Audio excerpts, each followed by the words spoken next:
Olá pessoal, aqui é o professor William. A gente vai começar hoje a leitura da obra Uma Breve História da Filosofia, do Nigel Warburton, e vamos falar hoje do capítulo relacionado ao Sócrates e ao Platão. Então esse capítulo é o capítulo número 1, tá? O nome do capítulo é O Homem que Perguntava. Então lá, há cerca de 2.400 anos, em Atenas, um homem foi condenado à morte por perguntar demais. Então aqui a gente vai iniciar nossos trabalhos tratando justamente do Sócrates. Sócrates não é o primeiro filósofo, mas ele é uma das figuras-chave, um dos pensadores assim, principais da filosofia antiga. O Sócrates ele pode ser considerado o criador da psicologia, justamente porque o Sócrates faz uma análise, ele faz um olhar voltado para a alma humana, ou seja, para a interioridade do homem. Sócrates foi condenado à morte porque ele perguntava demais. Sócrates, na verdade, ele interrogava as pessoas, conforme a gente vai vendo, e ele tentava mostrar às pessoas que aquele conhecimento que elas tinham não era um conhecimento verdadeiro. As pessoas estavam presas em ilusões e elas achavam que era que sabiam realmente sobre as coisas, mas na verdade não sabiam absolutamente nada. E as pessoas começaram a ficar com raiva do Sócrates, até que chegou um momento ali que as pessoas condenaram ele à morte, conforme a gente vai ver daqui a pouco. Sócrates era um sujeito deslocado. Sócrates era uma pessoa diferente, tá? Por quê? Porque Sócrates, ele, de certa forma, a presença dele em determinado lugar chamava a atenção. Sócrates não era uma pessoa bonita, ele não era uma pessoa arrumada, mas aquilo que ele falava, aquilo que ele despertava nas pessoas, tanto admiração quanto ódio, digamos assim, mostrava que ele era um sujeito diferente. Sócrates é uma figura especial. Todos em Atenas concordavam que nunca existiu alguém como ele e provavelmente jamais existiria.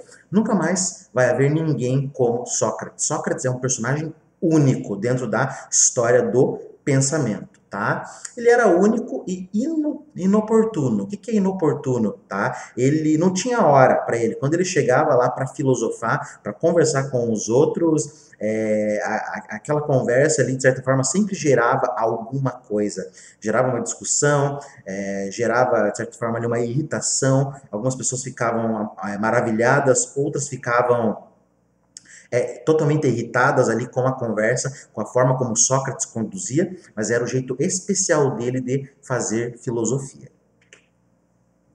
Alguns o amavam, outros o consideravam uma influência perigosa. O Sócrates ele tinha uma série de discípulos. O principal discípulo de Sócrates era Platão. Foi Platão. Então ele tinha uma série de discípulos ali, de pessoas que seguiam Sócrates. Mas também tinham aquelas pessoas que estavam ali só escutando o que o Sócrates estava falando.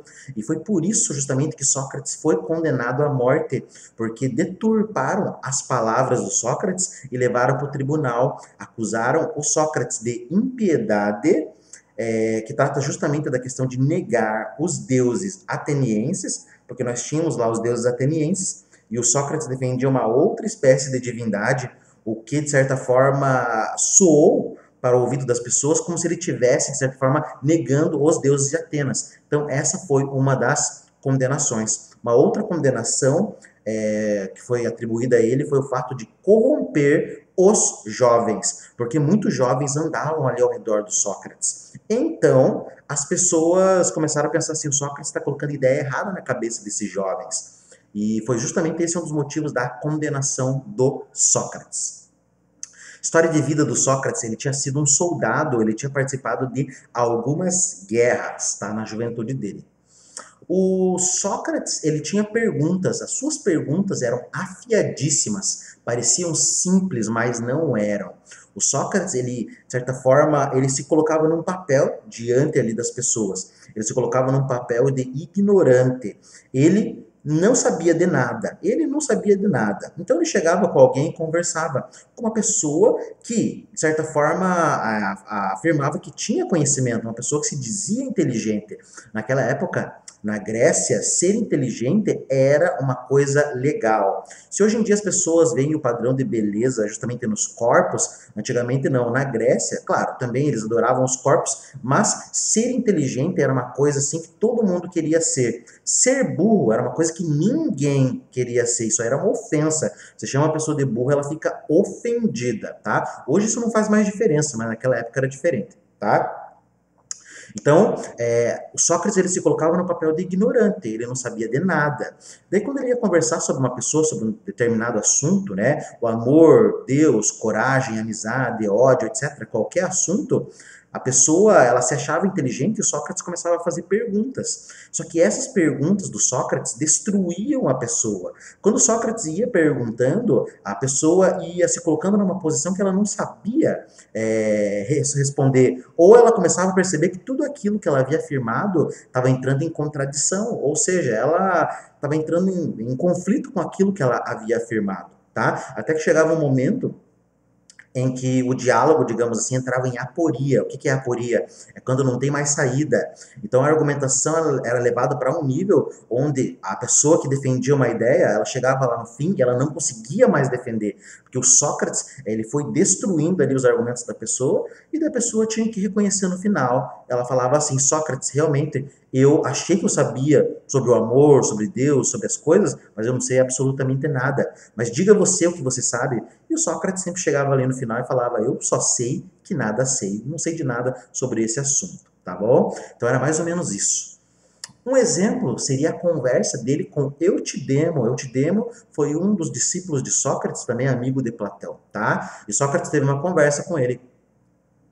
Sócrates perguntou-lhe se ser enganador, ou seja, enganar as pessoas, correspondia a ser imoral. Ou seja, né, conversando ali sobre a questão da virtude, sobre a questão da moralidade, etc e tal, o Sócrates, ele pergunta para o Eutidemo: tá, mas enganar uma pessoa é ser imoral? É ser imoral? O Eutidemo vai dizer que sim. Sim, é óbvio, porque se você engana uma pessoa, você está sendo imoral, você está agindo de maneira errada, tá? E daí o Sócrates, ele faz a seguinte pergunta: tá, e se eu, de certa forma, enganasse uma pessoa para ela não se matar, para ela não se suicidar, ou para ela não se sentir triste, eu seria imoral? Daí, é claro que o Tidemo ficou sem resposta, porque justamente você pode enganar uma pessoa, dependendo para que você está enganando ela. Enganar uma pessoa para prejudicá-la, isso é imoral. Mas se você engana ali uma pessoa, digamos assim, começa a usar argumentos ali para fazer com que uma pessoa não se suicide, não se mate, etc e tal, tá? Isso aí não pode ser considerado imoral, porque você está salvando a vida de uma pessoa. Vamos pensar naqueles casos clássicos, né, em que uma pessoa está lá para pular do apartamento e justamente chega lá alguém que vai ficar conversando com essa pessoa. Essa pessoa nem conhece aquele que está tentando se matar, mas ela começa a falar um monte de coisa ali para tentar convencê-la. O que ela está falando ali pode ser verdade ou não, ela não sabe, tá? Ela vai dizer coisas como assim: não, o dia de amanhã vai ser melhor, confia que tudo vai dar certo. Pode ser que isso tudo seja uma grande mentira, mas ele vai dizer isso para tentar evitar com que a pessoa se mate. Mas, se isso é mentira, então quer dizer que isso é imoral, isso é errado? Não. Por quê? Porque depende do fim que você está utilizando. Eu estou utilizando para salvar uma vida, então isso não é imoral. Então era mais ou menos essa argumentação que o Sócrates trazia. Isso aí tudo para fazer refletir, tá bom? Então a pessoa percebia, ela falava assim: pô, é verdade, então enganar alguém não é ser imoral, dependendo por que você está enganando, tá? Repetidas vezes, Sócrates demonstrou que as pessoas que encontrava na ágora realmente não sabiam o que pensavam saber. Como eu já falei para vocês, então, as pessoas, elas chegavam lá e se gabavam do conhecimento delas. E o Sócrates, ele ia destruindo, mostrando: não, você não sabe, tá? E quando falavam para Sócrates: então, Sócrates, diga você, eu não sei de nada, então, e você sabe? Sócrates falava: não, eu só sei que nada sei, tá? Mas, o que o Sócrates sabia? Que ele não sabia. Diferente dos outros, as outras pessoas achavam saber, mas elas não sabiam. Isso é errado, isso é um problema. Quando você acha que você conhece, mas você não conhece Nada. Você fica falando aí um monte de abobrinha sem conhecer absolutamente nada. Sócrates não falava nada. Por quê? Ele se colocava na posição de que ele não sabia das coisas. Por isso ele não fala. Mas ele vai questionando, ele vai perguntando, justamente para mostrar ali para a pessoa que ela realmente não sabe sobre o assunto. O objetivo do Sócrates não é destruir a pessoa, mas ele está tentando encontrar a verdade. Só que quando ele vai argumentando e perguntando, ele percebe que nem a própria pessoa tem a verdade. Ela diz assim, eu sei de tudo, eu tenho conhecimento, eu sei o que é verdade. Sócrates vai perguntar e a pessoa vai concluir que não, que ela não sabe. Por quê? Porque ela não consegue argumentar ali, ela chega num momento que ela justamente não tem resposta para aquilo que Sócrates está perguntando. Sócrates adorava revelar os limites do que as pessoas entendiam genuinamente, bem como questionar as suposições que serviam de base para suas vidas, tá?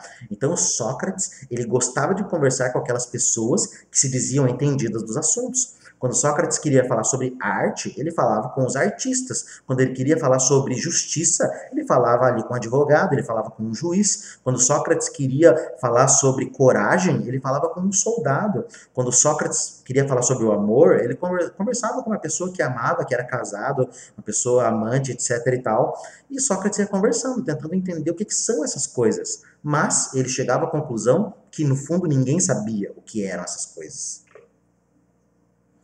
Naquela época, em Atenas, os filhos dos nobres eram enviados para estudar com os sofistas, professores sagazes que treinavam os estudantes na arte da retórica e cobravam muito caro por isso. Então, naquela época, muitos dos nobres queriam que seus filhos entrassem para a política. E eles faziam o quê? Eles colocavam seus filhos justamente ali sob a tutela ou sob os ensinamentos dos sofistas. Os sofistas, eles eram pensadores que eles não estavam interessados com a verdade, eles estavam interessados em argumentar. Os sofistas, eles queriam argumentar, não importa se fosse verdade ou não. Se ele conseguisse te convencer de que o dia é noite, de que a noite é dia, de que o frio é calor, o calor é frio, etc., se eles quisessem te convencer, eles convenciam, porque eles tinham ótimos argumentos, tá? E os sofistas, eles não estavam interessados na verdade. Para eles, o importante é vencer o debate, vencer a argumentação, que era isso que era necessário para ser um político na época. Até na época atual, para você ser um político, você tem que falar bem. O político faz um monte de promessa, fala um monte de coisa, chega lá e não cumpre absolutamente nada, porque ele te ganhou na conversa. Você acreditou que ele ia mudar o Brasil? Mudou nada, não fez nada, tá? Por quê? Porque ele te convenceu ali, ele foi um sofista, ele foi um enganador e você caiu nessa conversa, tá bom?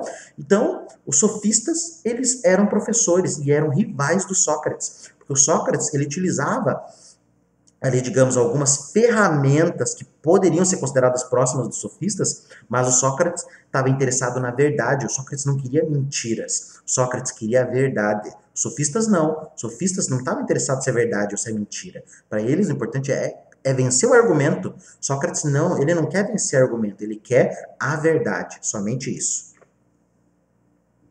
Um dia, o amigo do Sócrates, o Querofonte, consultou o oráculo de Delfos. O que é o oráculo de Delfos? O oráculo, ele é, de certa forma, ali uma pessoa que fica ali fazendo previsões e que tem, de certa forma, uma ligação direta com Deus ou com os deuses, tá? Então, o oráculo, ele costumava revelar o passado, o presente e o futuro às pessoas, tá? Então, esse amigo do Sócrates, o Querofonte, foi lá e perguntou pro oráculo de Delfos se existia alguma pessoa que era mais sábia do que Sócrates. Ele perguntou assim, tem alguém nesse mundo que é mais sábio que o Sócrates? E o oráculo respondeu, ninguém é mais sábio que Sócrates, tá? Quando o Querofonte chegou lá para contar essa história para o Sócrates, ele falou assim que Sócrates, o oráculo disse que você é a pessoa mais sábia que existe, você é a pessoa mais sábia, tá? E daí o Sócrates vai dizer o seguinte, como posso ser o homem mais sábio de Atenas quando eu sei tão pouco? Como que eu posso ser o homem mais sábio, o homem mais inteligente de Atenas se eu não conheço nada, se eu conheço pouco? Será que o oráculo não está errado nessa previsão? O Sócrates, ele não questiona a palavra do oráculo, porque é uma palavra vindo direta de Deus. ou dos deuses, tá? E justamente ele vai falar assim, não, vamos ver essa história aí, vamos ver se eu realmente sou o homem mais inteligente, o homem mais sábio. E o Sócrates vai fazer uma busca, ele vai tentar conversar com os mais inteligentes, tá? E Sócrates passou anos questionando as pessoas para ver se alguém era mais sábio que ele, tá bom? Então ele passou anos ali conversando e questionando as pessoas. Mas nenhuma dessas pessoas era verdadeiramente sábia. Elas realmente não sabiam do que estavam falando. Aí é que tá. Então, quando Sócrates ficou anos conversando com as pessoas, ele chegou à seguinte conclusão: as pessoas que se julgavam inteligentes, na verdade, elas não conheciam nada sobre o assunto que elas estavam tratando. E Sócrates, daí, então, chegou à seguinte conclusão: por que que eu sou o mais inteligente, o mais sábio? Por causa do seguinte, porque eu sou o único que consigo reconhecer a minha ignorância. Enquanto todo mundo se acha inteligente, eu não me acho inteligente, eu me acho ignorante. Eu só sei que nada sei, é a única coisa que eu sei, e esse é o conhecimento verdadeiro. É você reconhecer que você não sabe. Quem acha que sabe, não sabe nada. Quem se coloca na posição de ignorante está se colocando numa posição ali que, de certa forma, é a nossa posição, porque nós ignoramos as coisas, nós somos ignorantes de uma série de assuntos. Se você diz que sabe tudo sobre algo, isso é mentira, você não sabe. Ninguém sabe tudo sobre nada, tá bom? Então, essa é a questão. O Sócrates, ele se colocou na posição de ignorante, porque é isso que nós somos. E o ignorante é aquele que vai buscar conhecimento. O sábio não busca conhecimento, porque o sábio já sabe. Tá? O ignorante não. Como ele ignora, ele vai atrás do conhecimento e aí ele vai aprender. Tá?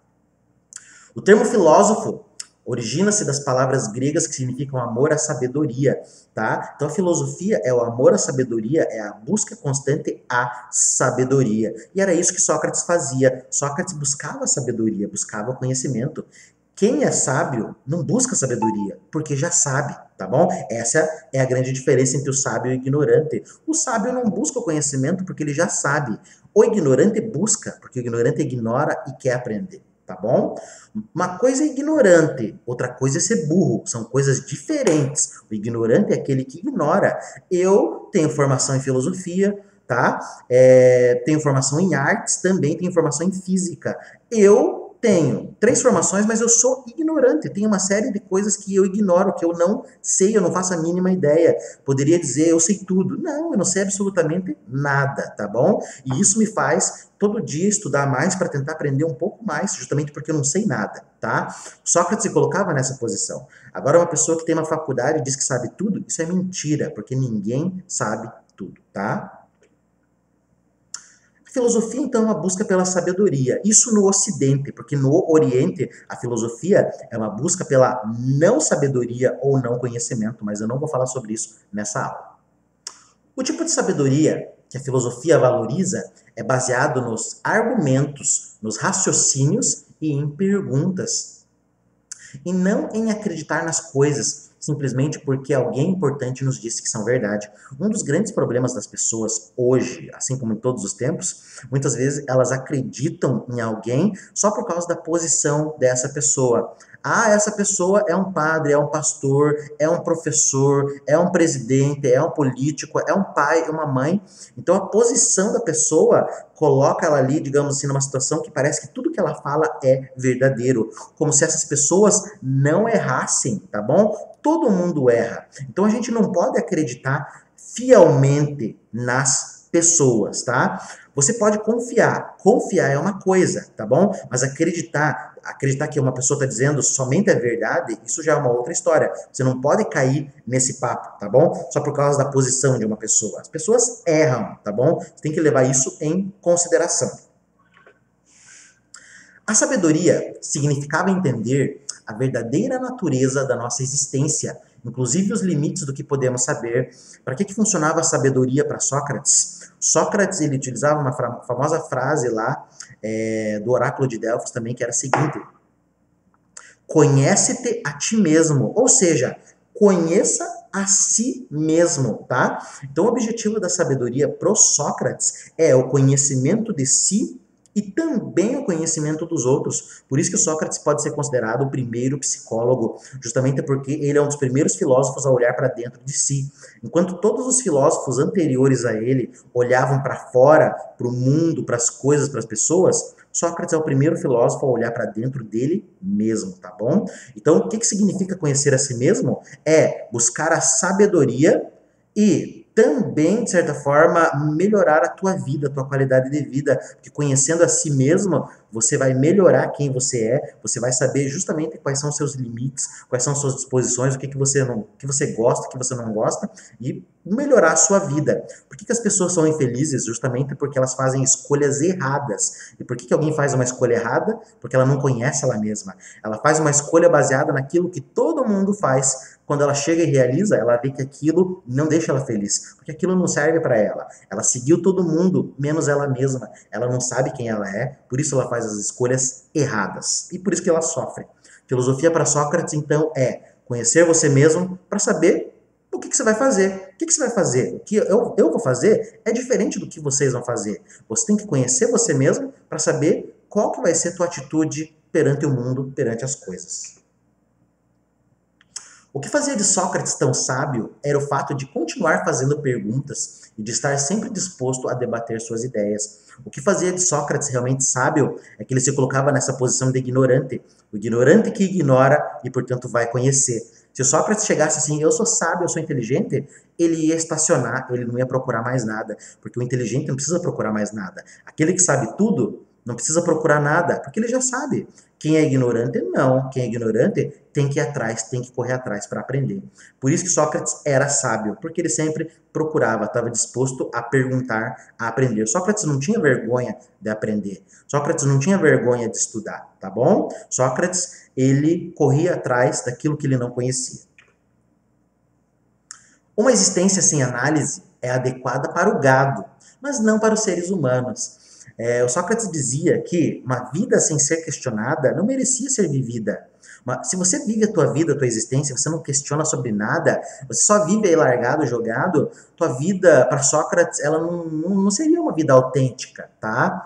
Por quê? Porque, na verdade, você tem que questionar as coisas. Você tem que questionar principalmente a si mesmo. Não é sair questionando todo mundo. Isso também é chato, tá? Você tem que olhar para si mesmo e se perguntar todo dia: o que eu faço para ser feliz? O que eu faço para mudar minha vida? O que eu posso fazer para melhorar a condição que eu estou? O que eu posso fazer para melhorar a condição das pessoas que estão ao meu redor? O que eu posso fazer para não magoar alguém ou não magoar a mim mesmo? São perguntas, questionamentos que você tem que fazer. Se você não se questiona, se você não se pergunta, você não está levando uma vida autêntica. Você está vivendo como um mero animal aí, né? Sócrates falava que a vida sem ser questionada era a mesma vida do gado, que não questiona e vai lá para batedouro morrer, tá bom? Nasce, cresce e morre e não faz nada, tá bom? Quando você se questiona, não, você não só nasce, você não só cresce, como também não morre, mas você faz alguma coisa durante esse processo, alguma coisa especial. Como ele se recusava a escrever, é, sobretudo por meio da obra de Platão, que temos uma boa ideia sobre o que esse homem notável falava e no que acreditava. Sócrates não escreveu, ele acreditava que uma filosofia deveria ser feita com conversa, com argumentação. Mais um dos motivos ali para ele ser considerado um dos pais da psicologia. O psicólogo, ele não vai ficar mandando você ler coisa. O psicólogo, ele vai conversar com você, o psicólogo, o psiquiatra, o psicanalista, ele vai conversar com você e a partir dessa conversa ele vai tentar tirar alguma ideia, tirar alguma coisa. Sócrates fazia a mesma coisa, tá bom? Por isso que ele não escrevia. A filosofia para ele tinha que ser de frente a frente, na conversa, no diálogo. Mas o que conhecemos do Sócrates foi deixado pelo seu discípulo Platão. Platão escreveu sobre Sócrates. Na verdade, nem sempre podemos distinguir se Platão estava escrevendo o que Sócrates realmente disse, ou se estava colocando suas próprias ideias na boca de um personagem que ele chamou de Sócrates, tá? Então, durante muito tempo, a gente ficou conhecendo Sócrates por aquilo que Platão havia escrito. Então, muitas vezes a gente não sabia distinguir se aquilo que Sócrates estava falando era realmente do Sócrates ou se era Platão que estava falando no lugar do Sócrates, tá? Muitas pessoas vão dizer que Sócrates é uma invenção de Platão. Não, na verdade não. Sócrates existiu realmente. Existem 4 provas ali para a existência do Sócrates. Eu falo sobre isso lá no meu canal no YouTube, dá uma olhadinha nas minhas aulas sobre Sócrates, que daí eu trago lá os 4 argumentos que vão mostrar a existência do Sócrates. Mas é claro que também há um personagem Sócrates que foi criado pelo Platão. Platão ele tenta reproduzir Sócrates como era, mas a partir de um momento Platão vai começar a trazer sua própria filosofia e, de certa forma, vai utilizar Sócrates como personagem, tá bom? Então, o que era difícil naquela época? Saber o que era do Sócrates e o que era do Platão. Então, no começo dos escritos do Platão, o Platão tentava colocar o Sócrates ali de maneira como Sócrates era. Mas foi passando o tempo, Platão foi amadurecendo, Platão criou sua própria filosofia, sua própria maneira de pensar, e ele, de certa forma, usou Sócrates ainda como um personagem, mas Sócrates agora falando como se fosse o próprio Platão falando, tá bom? Ó, uma das ideias que a maioria das pessoas acredita ser de Platão e não de Sócrates é a de que o mundo não é o que realmente parece ser, tá? Então Platão vai criar aquilo que ficou famoso como o mundo das ideias, tá bom? Isso Platão vai trazer lá na obra A República, tá bom? Sócrates quem vai falar nessa obra, mas aí a gente já percebe que isso não é coisa do Sócrates, é coisa do Platão. Então, quando Platão já está nessa obra A República, Platão já começa a utilizar Sócrates ali como se fosse o próprio Platão. Antes disso, Sócrates era o próprio Sócrates, tá? Depois dessa obra aí, depois que Platão começa a desenvolver a teoria das ideias, daí é Platão falando pelo Sócrates, tá bom? Platão acreditava que o mundo não era o que realmente ele parecia ser. Platão acreditava que esse mundo que nós vivemos aqui é uma grande ilusão. Tudo é ilusão, tá? O que existe de verdade, de real, é a ideia ou o conceito, tá? Tudo que nós temos aqui é passageiro, é ilusório, é transitório, tem data marcada, começa, nasce e morre, tá? Tudo que está acontecendo no mundo acontece tão rápido, se transforma tão rápido, que o que é verdade hoje já não é verdade amanhã. O que parecia certo hoje não é certo amanhã, tá? É errado amanhã. Então Platão traz essa ideia que o mundo que a gente vive é um mundo ilusório, tá bom? Essa ideia também é muito parecida lá com a filosofia oriental, principalmente lá com o budismo e com o hinduísmo, que eles trazem também essas ideias de que o mundo é pura ilusão e que há uma realidade, uma substância, uma essência do mundo, algo por baixo do mundo que não muda, algo que permanece apesar de toda a mudança. Platão também vai trazer essa ideia. Platão vai dizer que esse mundo muda, mas existe uma outra forma de ver a realidade que não muda, que é a realidade a partir do seu conceito, a partir da sua ideia. Para descrever isso, Platão ele cria a alegoria da caverna, tá bom? O que é a alegoria da caverna? Platão descreve uma caverna onde há pessoas acorrentadas, viradas para uma parede, viradas para a parede. Então as pessoas estão acorrentadas dentro de uma caverna, tá? E elas estão viradas para a parede, tá bom? Estão viradas olhando para a parede. Diante delas, as pessoas veem sombras trêmulas que acreditam corresponder às coisas reais, tá bom? Então, por exemplo, as pessoas estão lá numa caverna, tá bom? Trancadas, as pessoas sempre viveram numa caverna, tá bom? Então elas estão olhando para a parede da caverna. Na parede da caverna começam a aparecer sombras. Tem pessoas que passam, por exemplo, fora da caverna e fazem sombra, tá bom? Então, quem sempre viveu na caverna vai achar que as sombras são a realidade, são a verdade, tá bom? Só que chega um dia que uma dessas pessoas consegue fugir da caverna. Ela foge da caverna e vai lá para fora, tá bom? E ela começa a ver que aquelas sombras projetadas da parede da caverna são meras ilusões. A sombra não é a realidade é a pessoa lá fora que está projetando a sombra, tá bom? Então assim, ó, até que um dos sujeitos se liberta das correntes e segue em direção ao fogo, tá bom? Segue em direção, digamos assim, para fora da caverna. Seus olhos ficam turvos a princípio, mas depois ele começa a ver onde está. Caminha aos tropeços para fora da caverna e por fim consegue olhar para o sol. Então o prisioneiro que saiu lá da caverna, ele está fora da caverna agora. Então ele começa a ver o mundo como o mundo é. Ele olha lá as pessoas, ele consegue ver o sol. Ele nunca tinha visto porque ele morava dentro da caverna. E ele começa a pensar, pô, tudo aquilo que eu vivi dentro da caverna não passava de mentira, não passava de ilusão, porque a verdade está fora da caverna, tá bom? O que a gente vê dentro da caverna não passa de ilusão, não passa de sombras. Então ele resolve voltar para a caverna. Depois que ele viu tudo lá fora, ele vai voltar para a caverna. Quando ele volta para a caverna, ninguém acredita no que ele diz sobre o mundo lá fora. O homem que se liberta é como o filósofo, ele vê além das aparências. Então o cara que fugiu da caverna, ele vai voltar e vai contar para os outros ali o que está rolando lá fora. Ele vai falar assim, tem uma coisa lá em cima que é o sol que fica brilhando, existem pessoas reais de carne e osso que passam lá fora, tá? E as pessoas que estão dentro da caverna, elas não acreditam, elas falam assim, cara, você está mentindo, porque a verdadeira realidade está dentro da caverna, a verdadeira realidade é aqui, a verdadeira realidade são essas sombras, e essas pessoas aí até querem agredir esse cara que está falando essas mentiras, e ele é tocado mais uma vez ali para fora da caverna, tá bom? E o que essa alegoria da caverna tem a ver com o mundo real, com as coisas conforme nós vivemos? O que é a caverna? A caverna são todas aquelas ilusões que nós acreditamos que são verdades. A caverna são os nossos preconceitos. A caverna é tudo aquilo que nós acreditamos que é falso. Nós vivemos dentro de uma caverna, tá bom? Nós vivemos dentro daquela caverna e agimos ali como se fosse a coisa mais natural do mundo. Mas quando chega, por exemplo, ali o filósofo que quer tirar você dessa caverna, fala assim, não, isso não é verdade, isso é mentira, e você sai para fora e vê o mundo como é, você fala o seguinte, puxa, então eu vivi minha vida toda acreditando em mentiras, agora estou fora da caverna e sei como é a verdade. Por isso que Platão vai dizer que o mundo não é como parece ser. As pessoas vivem acreditando em coisas que não são verdade.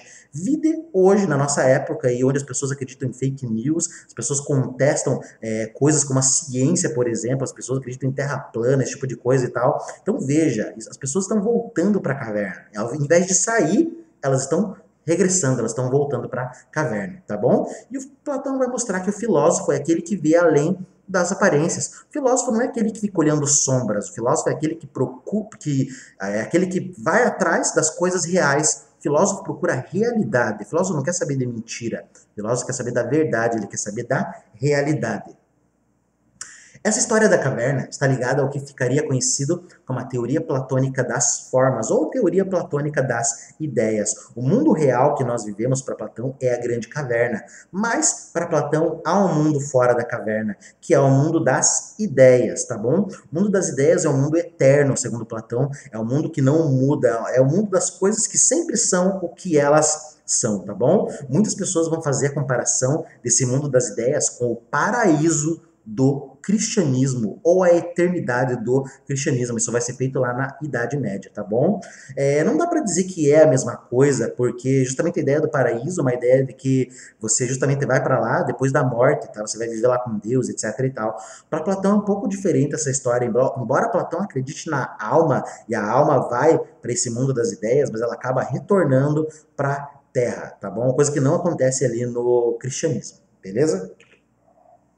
Os filósofos são os mais apropriados para pensar sobre as formas nesse sentido abstrato. As pessoas comuns são induzidas ao erro pelo mundo quando o apreendem pelos sentidos. Platão vai mostrar o seguinte, que existem duas formas de conhecer as coisas. Você conhece as coisas pelos sentidos. O que são os sentidos? Você vê, você sente o cheiro, você sente o gosto, você toca, você escuta. Só que para Platão, esses sentidos são ilusões, porque eles podem te enganar. Às vezes o que você está vendo não passa de uma ilusão, você está vendo um ponto de vista, você está escutando um ponto de vista. Às vezes você escuta uma história ali e você interpreta essa história errada. Às vezes ali você está doente, você vai sentir o gosto de alguma coisa, você não sente gosto nenhum, tá? Então ali os sentidos eles te enganam, tá bom? Tome cuidado com os sentidos. Platão vai mostrar que quer conhecer a verdade, use a mente, use a cabeça, tá bom? A cabeça faz abstração de tudo aquilo que as coisas são. Então, quando você vê um objeto, você está olhando pelos sentidos, mas é a tua cabeça, é a tua razão que vai formular o objeto como ele é de verdade, tá bom? É a tua razão que vai atingir a forma, a essência da coisa como ela é. Como os filósofos são bons em pensar sobre a realidade, Platão acreditava que eles deveriam estar no governo, de ter todo o poder político. Então essa é uma teoria que vai aparecer lá na República também, a teoria do filósofo rei ou filósofo governante. Como para Platão, o filósofo é aquele que saiu da caverna, aquele que conseguiu enxergar a realidade um pouco mais longe, é ele quem deve governar as pessoas. A forma de governo que Platão traz ali é uma aristocracia também chamada de sofocracia, ou seja, é o governo dos sábios. É o governo que as pessoas inteligentes governam, tá bom? Muito diferente do que nós temos hoje, tá? Então acho que seria mais ou menos essa ideia. Aquela pessoa que é sábia, que é o filósofo, ela consegue ver as coisas além daquilo que as pessoas comuns veem, tá bom? Hoje em dia, pessoal, tem um significado diferente aí do que é ser filósofo ou não, tá? Eu paro para pensar o seguinte, será que as pessoas formadas em filosofia, que têm faculdade de filosofia, elas realmente servem para guiar a vida das outras pessoas? Se a gente for parar para pensar, pessoal, a resposta seria não. Por quê? Porque hoje, a perspectiva como eu vejo, ser formado em uma faculdade não te faz um filósofo. Ser filósofo é uma outra coisa, tá bom? Então você ter uma formação, uma graduação em filosofia não te faz um filósofo, tá? Mas existem pessoas ali de outras áreas, da física, da química, da biologia, da política, da arte, que são mais filósofos do que as pessoas que são formadas em filosofia, tá?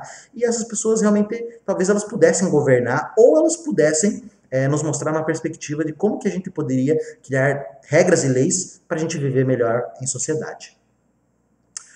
Muitos atenienses acreditavam que Sócrates era perigoso e que estava deliberadamente destruindo o governo, tá? Voltando a falar um pouquinho de Sócrates. Então esse foi um dos motivos ali da condenação do Sócrates, que o Sócrates era considerado perigoso justamente porque ele perguntava. A sociedade quer uma pessoa que não pergunta, a sociedade quer uma pessoa que aceita aí a tua vida como ela é e não se questiona. Quando você começa a se questionar, se perguntar, você começa a se tornar chato, você começa a se tornar, digamos assim, uma pessoa que está incomodando o sistema. E Sócrates foi morto justamente porque ele perguntava demais. Ele foi condenado à morte, tendo de tomar veneno feito de cicuta, uma planta que paralisa gradualmente o corpo. Sócrates despediu-se da esposa e dos 3 filhos, depois reuniu seus estudantes ao redor de si. Então ele foi condenado à morte e ele, de certa forma, teve que tomar um veneno, tá bom? Quando os juízes condenaram o Sócrates à morte, na verdade, ninguém queria que o Sócrates morresse. As pessoas gostavam do Sócrates, achavam ele chato, mas as pessoas gostavam. Tanto é que quando o Sócrates foi preso, ele ficou uns tempos ali preso, a cela dele ficava aberta e não tinha nenhum guarda vigiando. Sócrates podia fugir se ele quisesse. Só que o Sócrates afirmava o seguinte, se ele fugisse, ele estaria contrariando tudo aquilo que ele falou. Porque o Sócrates sempre falou que as pessoas deveriam seguir a justiça da sua cidade, tá? Se o Sócrates fugisse, ele ia estar dizendo o seguinte, eu estou fugindo e eu não quero seguir a justiça da minha cidade, tá? Então isso iria contradizer tudo aquilo que ele trouxe. E ele não fugiu e ele aceitou aquilo que foi determinado para ele, a morte. E até os juízes, eles queriam ver justamente essa questão. Será que o Sócrates vai fugir ou não vai? Vamos ver. Se o Sócrates fugisse, as pessoas iam falar bem assim, tá vendo? Vocês acreditaram num cara ali que é um covarde, ele fugiu, ele não acredita nas coisas que ele fala. Como ele não fugiu, ele teve que morrer. Se tivesse tido a escolha de continuar vivendo em silêncio, sem fazer mais perguntas a ninguém, ele não teria aceitado. Os juízes ofertaram isso para Sócrates, falaram bem assim, ó Sócrates, a gente vai deixar você viver, mas você não vai conversar com mais ninguém, você vai ficar quieto, tá bom? Você não vai falar mais de filosofia, tá? E o Sócrates não aceitou. Como a gente viu, para ele uma vida que não é questionada, não merece ser vivida. Ele preferia morrer do que deixar de falar, do que deixar de fazer filosofia, do que de interrogar a si e interrogar os outros. Nos diálogos de Platão, no entanto, Sócrates ainda vive, tá bom? Dentro da literatura, obviamente, você tem ali uma série de diálogos de Platão, uma série de diálogos de outros autores também, onde o personagem de Sócrates ainda vive. Quem lê essas obras sempre descobre algo novo ali sobre o pensamento de Sócrates e também sobre o pensamento de Platão. Esse homem difícil, que continuou fazendo perguntas e preferiu morrer a parar de pensar sobre como as coisas realmente são, tem sido uma inspiração para os filósofos desde aquela época, tá bom? Isso aqui quem vai dizer, o Nigel Warburton, ali na obra dele, da Uma Breve História da Filosofia, realmente, o Sócrates é uma inspiração para muitos filósofos, mas a gente não pode esquecer que tem filósofos que odeiam, detestam o Sócrates, detestam Platão, etc, tá bom? Então o Sócrates é inspiração, mas ao mesmo tempo tem gente que não gosta, tá bom? Assim como todo bom filósofo, eu sempre digo, todo bom filósofo, ele é amado e odiado também, tá?